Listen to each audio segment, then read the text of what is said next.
Hi friends, ಇದು ಮಸ್ತ್ ಮಗ ಚಾನೆಲ್ನ ಇಂಟರ್ನ್ಯಾಷನಲ್ ಬುಲೆಟಿನ್ ಸುತ್ತು ಜಗತ್ತು. ನಾನು ಅಮರ್ ಪ್ರಸಾದ್. ಪಾಕ್ ಆರ್ಮಿ ಚೀಫ್ ಮುನೀರಾ ಮತ್ತೆ ಭಾರತದ ವಿರುದ್ಧ ನಾಲಿಗೆ ಹರಿಬಿಟ್ಟಿದ್ದಾನೆ.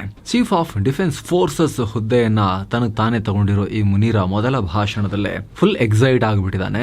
ಎಕ್ಸ್ಟ್ರಾ ರೆಕ್ಕೆ ಪುಕ್ಕ ಬಂದವರಂತೆ ಹಾರಾಡ್ಬಿಟ್ಟಿದ್ದಾನೆ. ಪಾಕಿಸ್ತಾನ ಏನೂ ಮಾಡಲ್ಲ, ನಮ್ ಕೈಲಿ ಏನೂ ಆಗಲ್ಲ ಅನ್ನೋ ತಪ್ಪು ಕಲ್ಪನೆಯಲ್ಲಿ ನೀವು ಭಾರತೀಯರು ಇರಬೇಡಿ.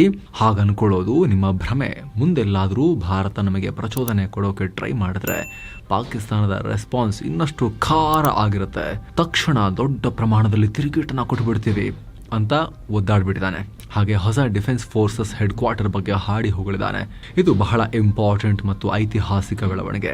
ಈ ಮೂಲಕ ಭೂಸೇನೆ, ವಾಯುಪಡೆ, ನೌಕಾಪಡೆ ಎಲ್ಲವೂ ಒಂದೇ ಕೋಆರ್ಡಿನೇಟೆಡ್ ಸಿಸ್ಟಮ್ ಅಡಿಯಲ್ಲಿ ಬರುತ್ತೆ. ಮಲ್ಟಿ ಡೊಮೇನ್ ಆಪರೇಷನ್ಸ್ ಅನ್ನ ಕೂಡ ಇಂಪ್ರೂವ್ ಮಾಡೋದು ಇದರ ಮುಖ್ಯ ಉದ್ದೇಶ. ಈಗ ಭದ್ರತಾ ಅಪಾಯಗಳು ಹೆಚ್ಚಾಗ್ತಿವೆ, ಹಾಗೆ ಬದಲಾಗ್ತಿವೆ. ಅದಕ್ಕೆ 3 ಪಡೆಯನ್ನ ಒಂದು ಸಿಸ್ಟಮ್ ಅಡಿ ತರೋದು ತುಂಬಾನೇ ಮುಖ್ಯ. ಈಗಿನ ಯುದ್ಧಗಳು ಮೊದಲಿನ ಹಾಗೆ ಜಸ್ಟ್ ನೆಲ, ಸಮುದ್ರ ಮತ್ತು ಆಕಾಶಕ್ಕೆ ಮಾತ್ರ ಸೀಮಿತ ಆಗಿಲ್ಲ. ಡಿಜಿಟಲ್ ದಾಳಿನೂ ಆಗುತ್ತೆ. ರೇಡಿಯೋ, ರೆಡಾರ್ ಸಿಗ್ನಲ್ಸ್, ಸ್ಪೇಸ್, ತಪ್ಪು ಮಾಹಿತಿ ಹರಡೋದು, AI, ಕ್ವಾಂಟಮ್ ಟೆಕ್ನಾಲಜಿ ಮುಖಾಂತರವೂ ದಾಳಿ ಆಗುತ್ತೆ.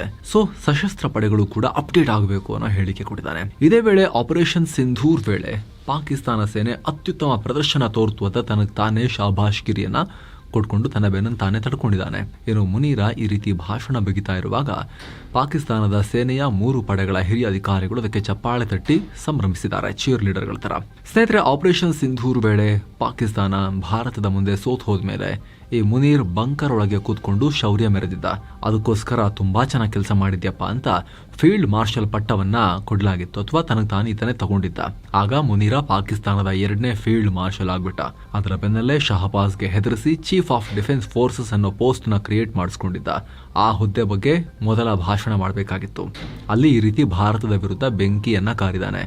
ಇದೇ ವೇಳೆ ಮುನೀರಾ ಅಫ್ಘಾನಿಸ್ತಾನದ ತಾಲಿಬಾನ್ ವಿರುದ್ಧವೂ ಕೂಡ ಕಿಡಿಕಾರಿದ್ದಾನೆ. ತಾಲಿಬಾನಿಗಳ ಮುಂದೆ 2 ಆಪ್ಷನ್ ಇದೆ.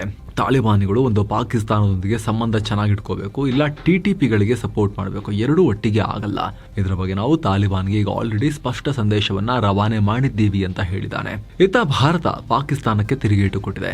ಪಾಕಿಸ್ತಾನ ಮತ್ತು ಡೆಮಾಕ್ರಸಿ ಅಲ್ಲಿ ಒಟ್ಟಿಗೆ ಹೋಗೋಕೆ ಸಾಧ್ಯನೇ ಇಲ್ಲ ಅಂತ ಭಾರತ ಕಾಲೆಳೆದಿದೆ. ಪಾಕಿಸ್ತಾನದ ಒಳಗಡೆ ಪ್ರಜಾಪ್ರಭುತ್ವದ ಸ್ಥಿತಿ ಹದಗೆಡ್ತಿರೋ ಬಗ್ಗೆ ಮಾಧ್ಯಮದವರು ಪ್ರಶ್ನೆ ಮಾಡಿದ್ದಕ್ಕೆ ವಿದೇಶಾಂಗ ಇಲಾಖೆ ರೀತಿ ಕಾಮೆಂಟ್ ಮಾಡಿದೆ. ಪಾಕ್ ಆಫ್ಘನ್ ಸಂಘರ್ಷದಲ್ಲಿ ಹಲವು ಅಫ್ಘನ್ ನಾಗರಿಕರು ಮೃತಪಟ್ಟಿರೋ ಬಗ್ಗೆ ಕೂಡ ಭಾರತ ಪ್ರತಿಕ್ರಿಯೆ ಕೊಟ್ಟಿದೆ. ರಿಪೋರ್ಟ್ಗಳನ್ನು ನಾವು ಗಮನಿಸಿದ್ದೀವಿ. ಅಮಾಯಕ ಅಫ್ಘನ್ ಜನರ ಮೇಲೆ ನಡೆದ ದಾಳಿಯನ್ನ ಖಂಡಿಸ್ತೇವೆ. ಅಫ್ಘಾನಿಸ್ತಾನದ ಸ್ವಾತಂತ್ರ್ಯ, ಸಮಗ್ರತೆ ಮತ್ತು ಸಾರ್ವಭೌಮತ್ವವನ್ನು ಭಾರತ ತುಂಬಾ ಸ್ಟ್ರಾಂಗ್ ಆಗಿ ಸಪೋರ್ಟ್ ಮಾಡುತ್ತೆ ಅಂತ ಭಾರತ ಅಫ್ಘನ್ ಆಡಳಿತಗಾರರಿಗೆ ಫುಲ್ ಬೆಂಬಲವನ್ನ ಸೂಚಿಸಿದೆ. ಇನ್ನು ಇಂಡಿಗೋ ವಿಮಾನಗಳ ಫ್ಲೈಟ್ ಡಿಲೇ ಮತ್ತು ಕ್ಯಾನ್ಸಲೇಷನ್ ಮುಂದುವರೆದಿದೆ. ದೇಶದಲ್ಲಿ ತೀವ್ರ ಗೊಂದಲದ ವಾತಾವರಣ ಉಂಟಾಗಿದೆಯಲ್ಲ, ಇದರ ಬೆನ್ನಲ್ಲೇ ಸರ್ಕಾರ ಪನಿಷ್ಮೆಂಟ್ ಕೊಟ್ಟಿದೆ ಇಂಡಿಗೋಗೆ. Directorate general of civil aviation DGCA IndiGo ಏರ್ಲೈನ್ಸ್ನ ದಿನನಿತ್ಯದ ಫ್ಲೈಟ್ಸ್ ಅಲ್ಲಿ ವಿಂಟರ್ ಶೆಡ್ಯೂಲ್ನಲ್ಲಿ 5% ಕಡಿತ ಮಾಡುವ ಆದೇಶವನ್ನ ಹೊರಡಿಸಿದೆ. ಸಾಮಾನ್ಯವಾಗಿ ಇಂಡಿಗೋ ಪ್ರತಿನಿತ್ಯ 2300 ಫ್ಲೈಟ್ಸ್ ಆಪರೇಟ್ ಮಾಡ್ತಾ ಇತ್ತು, ಅಷ್ಟು ಹಾರಾಟಗಳನ್ನು ಮಾಡ್ತಾ ಇತ್ತು. ಇದೀಗ 5% ಕಟ್, ಅಂದ್ರೆ ಸುಮಾರು 115 ಹಾರಾಟ ಕಮ್ಮಿ ಆಗುತ್ತೆ. ಈಗ ಆಲ್ರೆಡಿ ಅಪ್ರೂವ್ ಮಾಡಿರೋ ವಿಂಟರ್ ಫ್ಲೈಟ್ ಶೆಡ್ಯೂಲ್ ಅನ್ನ ಇಂಡಿಗೋ ಕೈಯಲ್ಲಿ ಸರಿಯಾಗಿ ಮ್ಯಾನೇಜ್ ಮಾಡೋಕೆ, ಫಾಲೋ ಮಾಡೋಕೆ, ಡೆಲಿವರ್ ಮಾಡೋಕೆ ಆಗ್ತಾ ಇಲ್ಲ. ಹೀಗಾಗಿ ಫ್ಲೈಟ್ಸ್ ಕಟ್ ಮಾಡೋಕೆ ಆದೇಶ ಕೊಟ್ಟಿದ್ದೇವೆ. ಡಿಸೆಂಬರ್ 10ರ ಸಂಜೆ 5 ಗಂಟೆ ಒಳಗೆ ಇಂಡಿಗೋ ತನ್ನ ಹೊಸ ರಿವೈಸ್ಡ್ ಫ್ಲೈಟ್ ಸ್ಕೆಡ್ಯೂಲ್ ಅನ್ನ ಸಬ್ಮಿಟ್ ಮಾಡಬೇಕು ಅಂತ DGCA ಆರ್ಡರ್ ಪಾಸ್ ಮಾಡಿದೆ. ಅಂದಹಾಗೆ 2025ರ ವಿಂಟರ್ ಫ್ಲೈಟ್ ಸ್ಕೆಡ್ಯೂಲ್ ಅಡಿಯಲ್ಲಿ ಇಂಡಿಗೋ ಪ್ರತಿ ವಾರ 15,014 ವಿಮಾನಗಳನ್ನು ಆಪರೇಟ್ ಮಾಡಬೇಕು ಅಂತ DGCA ಅಪ್ರೂವಲ್ ಕೊಟ್ಟಿತ್ತು. ಆದ್ರೀಗ ಇಂಡಿಗೋ ವಿಮಾನಗಳ ಬಿಕ್ಕಟ್ಟಿನ ಬೆನ್ನಲ್ಲೇ DGCA ಈ ಕ್ರಮ ತಗೊಂಡಿದೆ. ಹಾಗೆ ಸ್ನೇಹಿತರೆ, ಎಲ್ಲಾ ಮೆಂಬರ್ ಓನ್ಲಿ ವಿಡಿಯೋಸ್ ಅನ್ನ ನೀವು ಕೂಡ ನೋಡೋಕೆ ವಿಡಿಯೋ ಕೆಳಗಿರೋ ಜಾಯಿನ್ ಬಟನ್ ಮೂಲಕ ಮಸ್ತ್ ಮಗ ಪ್ರೀಮಿಯಂ ಮೆಂಬರ್ಶಿಪ್ ಅನ್ನ ಜಾಯಿನ್ ಆಗಬಹುದು, ಸೇರಬಹುದು. ಏನು, ಅಮೆರಿಕ ಅಧ್ಯಕ್ಷ ಡೊನಾಲ್ಡ್ ಟ್ರಂಪ್ ಮತ್ತೆ ಭಾರತದ ವಿರುದ್ಧ ಸುಂಕ ಸಮರವನ್ನ ಸಾರಿದ್ದಾರೆ. ಭಾರತದಿಂದ ರಫ್ತಾಗೋ ಅಕ್ಕಿ ಮೇಲೆ ಟ್ಯಾರಿಫ್ ಹಾಕ್ತೀನಿ ಅಂತ ಬೆದರಿಕೆ ಹಾಕಿದ್ದಾರೆ. ಕಡಿಮೆ ಬೆಲೆಯಲ್ಲಿ ಅಮೆರಿಕಗೆ ವಿದೇಶಗಳಿಂದ ರಾಶಿ ಸರಕು ಬರ್ತಾ ಇದೆ. ಇದರಿಂದ ಅಮೆರಿಕದಲ್ಲಿ ಉತ್ಪಾದನೆ ಕುಸಿತಾ ಇದೆ. ಯಾಕ್ರಿ ಭಾರತವನ್ನ ಈ ತರ ಅಕ್ಕಿ ತಂದು ಸುರಿಯೋಕೆ ಬಿಟ್ಟಿದ್ದೀರಾ ಅಂತ ಅಮೆರಿಕನ್ ಅಧಿಕಾರಿಗಳಿಗೆ ಟ್ರಂಪ್ ಪ್ರಶ್ನೆ ಮಾಡಿದ್ದಾರೆ. ಈಗ ಆಲ್ರೆಡಿ ನಮ್ಮ ರೈತರು ಇದ್ರ ಬಗ್ಗೆ ಕಂಪ್ಲೇನ್ ಮಾಡ್ತಿದ್ದಾರೆ. ಹೀಗಾಗಿ ಭಾರತದಿಂದ ಆಮದು ಮಾಡಿಕೊಳ್ಳೋ ಅಕ್ಕಿ ಮತ್ತು ಕೆನಡಾದಿಂದ ಇಂಪೋರ್ಟ್ ಮಾಡಿಕೊಳ್ಳೋ ರಸಗೊಬ್ಬರದ ಮೇಲೆ ಹೆಚ್ಚಿನ ಸುಂಕ ವಿಧಿಸ್ತೀವಿ ಅಂತ ಟ್ರಂಪ್ ಹೇಳಿದ್ದಾರೆ. ಇತ್ತೀಚೆಗೆ ವೈಟ್ ಹೌಸ್ನಲ್ಲಿ ಟ್ರಂಪ್ ಅಮೆರಿಕದ ರೈತ ಮುಖಂಡರೊಂದಿಗೆ ರೈತ ಪ್ರತಿನಿಧಿಗಳೊಂದಿಗೆ ಮೀಟಿಂಗ್ ಮಾಡಿದ್ರು. ಕಷ್ಟದಲ್ಲಿರೋ ರೈತರಿಗೆ $12 ಬಿಲಿಯನ್ ಸಹಾಯಧನವನ್ನ ಕೂಡ ಟ್ರಂಪ್ ಘೋಷಿಸಿದ್ರು. ಈ ಟೈಮ್ನಲ್ಲಿ ರೈತ ಮುಖಂಡರಿಗೂ ಮತ್ತು ಟ್ರಂಪ್ಗೂ ಮಾತುಕತೆಯಾಯಿತು.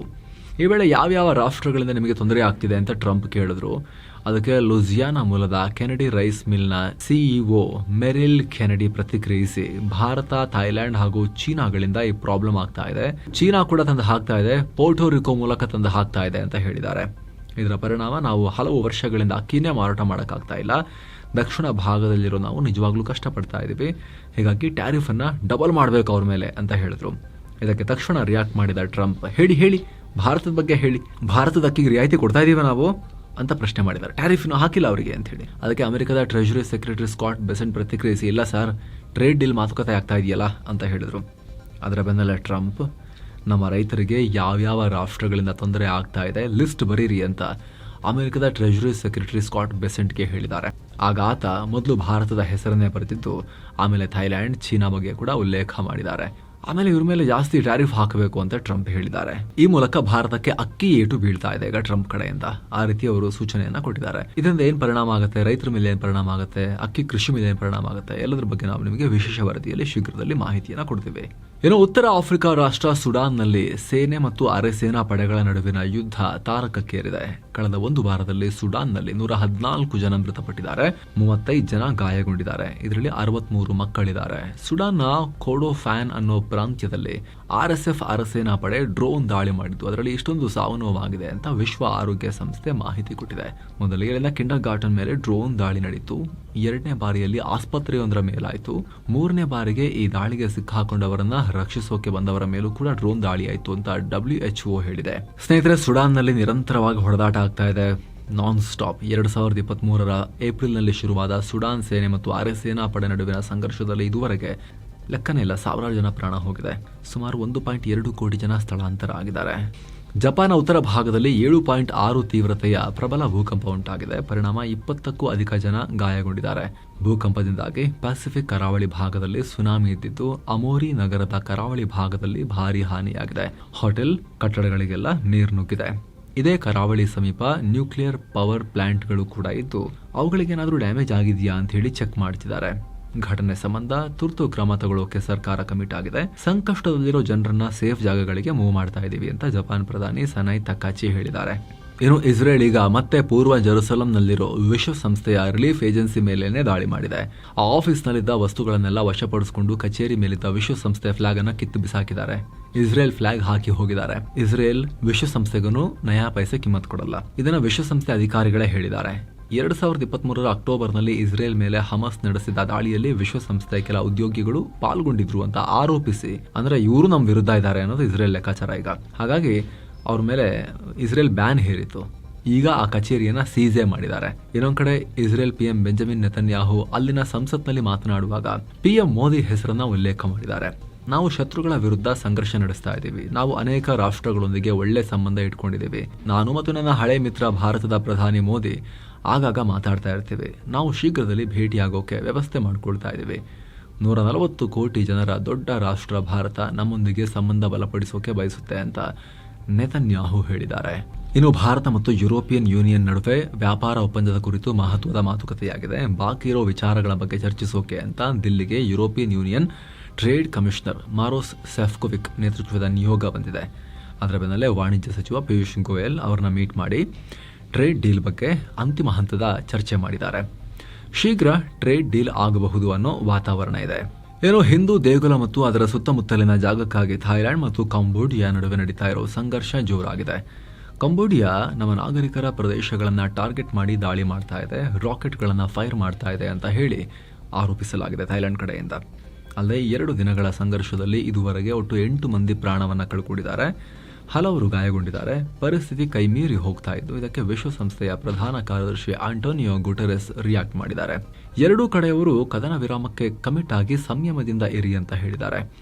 ಅಲ್ಲಿನ ಶಾಂತಿ ಮತ್ತು ಸ್ಥಿರತೆಗೆ ಸಪೋರ್ಟ್ ಮಾಡೋಕೆ ವಿಶ್ವಸಂಸ್ಥೆ ರೆಡಿ ಇದೆ ಅಂತ ಹೇಳಿದ್ದಾರೆ. ಇನ್ನು 2 ಕಡೆಯವರು ಕದನ ವಿರಾಮಕ್ಕೆ ಗೌರವ ಕೊಡಬೇಕು ಅಂತ ಅಧ್ಯಕ್ಷ ಟ್ರಂಪ್ ನಿರೀಕ್ಷೆ ಮಾಡ್ತಾರೆ ಅಂತ ಟ್ರಂಪ್ ಸರ್ಕಾರ ಹೇಳಿದೆ. ಅಮೆರಿಕದ entertainment company Paramount sky dance ಈಗ ವಾರ್ನರ್ ಬ್ರೋಸ್ ಡಿಸ್ಕವರಿ ಕಂಪನಿ ಮೇಲೆ ಕಣ್ಣು ಹಾಕಿದೆ. ಅದನ್ನು ಖರೀದಿ ಮಾಡೋಕ್ಕೆ ಪ್ಲಾನ್ ಮಾಡಿದೆ. ವಾರ್ನರ್ ಬ್ರೋಸ್ಗೆ ಇದು ಇಷ್ಟ ಇಲ್ಲ ಅಂದರೂ ಕೂಡ ಅದರ ಶೇರ್ ಹೋಲ್ಡರ್ಸ್ಗೆ ಪ್ಯಾರಮೌಂಟ್ $108.4 ಬಿಲಿಯನ್ ಬಿಡ್ಡನ್ನು ಆಫರ್ ಮಾಡಿದೆ ಅಂತ ಗೊತ್ತಾಗಿದೆ. ಇತ್ತೀಚೆಗಷ್ಟೇ ವಾರ್ನರ್ ಬ್ರೋಸ್ ತನ್ನ ಫಿಲ್ಮ್ ಸ್ಟುಡಿಯೋ, ಟಿವಿ ನೆಟ್ವರ್ಕ್ ಮತ್ತು ಸ್ಟ್ರೀಮಿಂಗ್ ಪ್ಲಾಟ್ಫಾರ್ಮನ್ನು ನೆಟ್ಫ್ಲಿಕ್ಸ್ಗೆ ಮಾರಾಟ ಮಾಡೋಕ್ಕೆ $82.7 ಬಿಲಿಯನ್ ಡೀಲ್ಗೆ ಒಪ್ಕೊಂಡಿತ್ತು. ಅದರ ಬೆನ್ನಲ್ಲೇ ಈ ಬೆಳವಣಿಗೆಯಾಗಿದೆ. ಈ ಬಗ್ಗೆ ನಾವು ಅತಿ ಶೀಘ್ರದಲ್ಲಿ ವಿಶೇಷ ವರದಿ ಮೂಲಕ ನಿಮಗೆ ಮಾಹಿತಿಯನ್ನು ಕೊಡ್ತೀವಿ ಸ್ನೇಹಿತರೆ.